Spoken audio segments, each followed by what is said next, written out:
السلام علیکم ورحمۃ اللہ وبرکاتہ۔ میں ہوں مسعود اور آپ دیکھ رہے ہیں ماہی ٹی وی۔ اسلام نے زندگی کے تمام شعبوں میں بہترین تعلیم دی ہے۔ زندگی کا کوئی حصہ اسلام کی تعلیمات سے خالی نہیں۔ ان تمام حصوں میں ایک اہم حصہ شرعی لباس کا ہے۔ لباس ایک انسانی ضرورت ہے۔ اللہ تعالیٰ نے انسان کو عقل دی ہے اور اس میں شرم و حیا کی صفت رکھی ہے۔ اس کا تقاضا یہ ہے کہ انسان اپنے جسم کو کسی مناسب چیز سے چھپائے۔ حضرت آدم اور حضرت حوا علیہ السلام کو جب جنت سے نکلنے کا حکم ہوا تو انہوں نے درخت کے پتوں سے اپنے سطر ڈھانکے۔ دوستو، لباس کا معاملہ اتنا سادہ اور آسان نہیں ہے کہ آدمی جو چاہے لباس پہنتا رہے، بلکہ معلوم ہونا چاہیے کہ اس لباس کی وجہ سے اس کے دین پر، اس کے اخلاق پر، اس کی زندگی پر اور اس کے طرز عمل پر کوئی نہ کوئی اثر ضرور پڑتا ہے۔ شریعت نے لباس کے بارے میں بڑی اچھی تعلیمات عطا فرمائی ہے۔ چنانچہ شریعت نے کوئی خاص لباس مقرر کر کے اور اس کی شکل بتا کر یہ نہیں کہا کہ ہر آدمی کے لیے ایسا لباس پہننا ضروری ہے، کیونکہ اسلام دین فطرت ہے اور حالات کے لحاظ سے الگ الگ ملکوں میں وہاں کے موسم اور ضروریات کے لحاظ سے لباس الگ الگ ہو سکتا ہے۔ لیکن اسلام نے تمام اختیارات دینے کے باوجود ایک حد مقرر کر دی ہے جن کو ہر حالت میں پیش نظر رکھنا ضروری ہے۔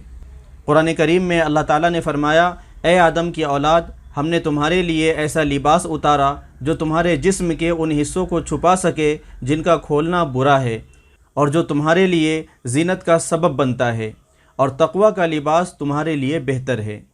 محترم دوستو، قرآن کریم کی اس آیت سے لباس کے متعلق 4 اصول نکلتے ہیں۔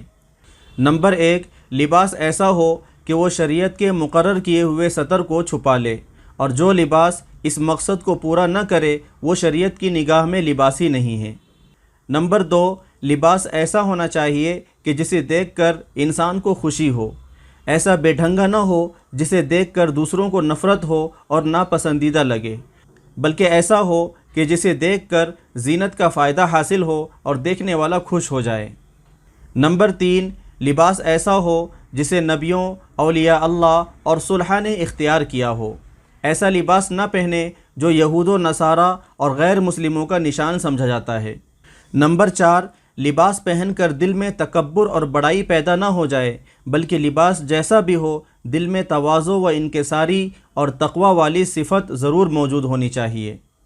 محترم عزیز دوستو، اللہ تعالیٰ نے مرد و عورت کو الگ الگ طبیعتوں پر پیدا فرمایا ہے اور دونوں میں الگ الگ صفتیں اور خصوصیتیں رکھی ہے، لہٰذا ان خصوصی صفتوں کو باقی رکھنا ضروری ہے۔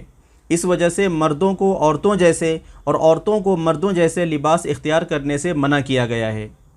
چنانچہ حدیث میں ہے، اللہ کے پیارے نبی صلی اللہ علیہ وسلم نے ایسے مردوں پر لعنت فرمائی ہے جو عورتوں کی مشابہت اختیار کریں، اور ایسی عورتوں پر لعنت فرمائی ہے جو مردوں کی مشابہت اختیار کریں۔ فاسق و فاجر اور غیر مسلم لوگ جس انداز کے کپڑے استعمال کرتے ہیں ویسے کپڑے پہننا اور لباس میں ان کی نقل کرنا فیشن بن گیا ہے، جبکہ اسلام میں ایسے کپڑوں کے استعمال سے منع کیا گیا ہے جس کو دیکھ کر دوسری قوم کے فرد ہونے کا گمان ہو، یا جو کسی قوم کی پہچان اور شعار بن چکا ہو۔ ہمارے پیارے نبی صلی اللہ علیہ وسلم نے فرمایا، من تشبہ بقوم فہو منہم، جو کسی قوم کی مشابہت اختیار کرے وہ اسی میں سے ہے۔ اسی طریقے سے ٹخنوں سے نیچے کپڑا لٹکاتے ہوئے چلنا تکبر کی علامت سمجھی جاتی ہے، اس لیے حضور اکرم صلی اللہ علیہ وسلم نے مردوں کو اسے منع فرمایا ہے۔